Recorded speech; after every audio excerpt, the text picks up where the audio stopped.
Mheshimiwa Rais kazindua hizo tools za Vision 2050. Unaiona kwamba ni hatua kubwa ambayo inaendelea, na yote bado inazungumza 70% inatokana na private sector.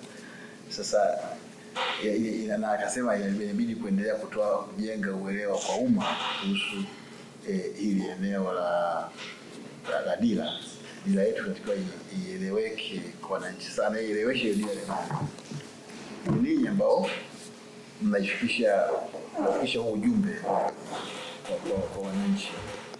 Kuna masuala mengi ambayo yanatakiwa yafanyiwe kazi, na jinsi ya kufanyia kazi ni sisi vyombo vya habari. Kwa hiyo wangu ni huo kwamba vyombo vya habari kutoa msukumo zaidi kwenye kujenga uelewa wa dira na nafasi ya sekta binafsi kwenye kufikia hayo malengo ya dira, lakini pia nafasi zetu sisi wenyewe kwenye maeneo yetu mmoja ili kufikia hayo malengo ya dira tunayotaka, dira mwaka 2050.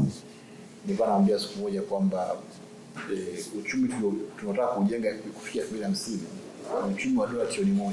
Kama ikifika mwaka 2050 kiasi cha uzalishaji wa huduma na bidhaa kiwe dola trilioni 1. Kiasi cha uzalishaji wa huduma na bidhaa kiwe dola trilioni 1 katika mwaka 2050. Lakini hii maana yake nini? Hii maana yake ni kwamba tazama kutokea mwaka 2000 mpaka mwaka 2025. Kiasi ambacho tumekizalisha kama nchi katika miaka 25 kuanzia mwaka 2000 mpaka 2025 ni dola trilioni 1.15. Dola trilioni 1.15. Kwa roughly dola trilioni 1. Kwa sababu unataka ifike mwaka 2050 uzalishe sawa sana ulichokizalisha jumla katika miaka 20. Unaweza kaelewa ukubwa wa nini? Ukubwa wa hiyo ndoto tunayotaka ya kujenga ukubwa huo uchumi.